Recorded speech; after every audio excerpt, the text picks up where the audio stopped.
এখানে শত শত বাংলাদেশিরা দেশীয় সাজসজ্জে এবং দেশীয় রূপে ঐতিহ্যে মেতে উঠেছে। শত শত শিশুরা এখানে আনন্দ উপভোগ করছে। আমরা বাংলাদেশের ইমেজ পাচ্ছি। বৈশাখে এসে আমার খুবই আনন্দ লাগছে। উপভোগ করব। বৈশাখ মানে বাঙালির প্রাণের উৎসব আর অফুরন্ত ভালোবাসা। রোববার ছুটির দিনে ইতালির ভ্যানিসে ভ্যানিস বাংলা মিউজিক স্কুলের আয়োজনে অনুষ্ঠিত হয় বৈশাখী মেলা। এতে হাজারো দর্শনার্থী উপস্থিত ছিলেন। ভ্যানিসের মার্ঘেরা এম্মার খোলা পার্কে বৈশাখী মেলা উদ্বোধন করেন ভ্যানিস সিটি কর্পোরেশন মার্ঘেরার মিউনিসিপ্যাল প্রেসিডেন্ট তেধর মার্লের। প্রবাসের মাটিতে তৃতীয়বারের মতো নিজেদের সংস্কৃতি তুলে ধরতে পেরে খুশি আয়োজকরা, খুশি প্রবাসী বাংলাদেশি দর্শক ও সংশ্লিষ্ট কর্তৃপক্ষ। এখানে শত শত বাংলাদেশিরা দেশীয় সাজসজ্জে এবং দেশীয় রূপে ঐতিহ্যে মেতে উঠেছে। শত শত শিশুরা এখানে আনন্দ উপভোগ করছে। আমরা বাংলাদেশের ইমেজ পাচ্ছি।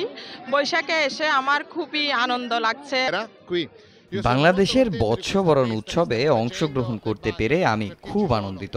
এখানে অসংখ্য শিশু ও নারী অংশগ্রহণ করেছেন। এতে ইতালিতেও বিকাশ লাভ করবে বাংলা সংস্কৃতি। 1, 2, 3 ঢাকায় জমি জিতে নিন 100% ক্যাশব্যাক সহ 20 কোটি টাকার পুরস্কার। ভ্যানিসের স্থানীয় শিল্পীদের সঙ্গে ইতালির বিভিন্ন শহরের শিল্পীদের মন মাতানো সঙ্গীত মাতিয়ে রাখে মেলা প্রাঙ্গণ। এবারের মেলায় বাড়তি আয়োজন ছিল বাঙালি খাবারের অসংখ্য দোকান ও ঐতিহ্যবাহী বাঙালি তৈরি পোশাক শিল্পের অনেকগুলো স্টল। প্রবাসী নিজস্ব সংস্কৃতি এভাবে বারবার তুলে ধরা জরুরি মনে করেন প্রবাসী কমিউনিটি ব্যক্তিরা। সময় সংবাদ, ইতালি।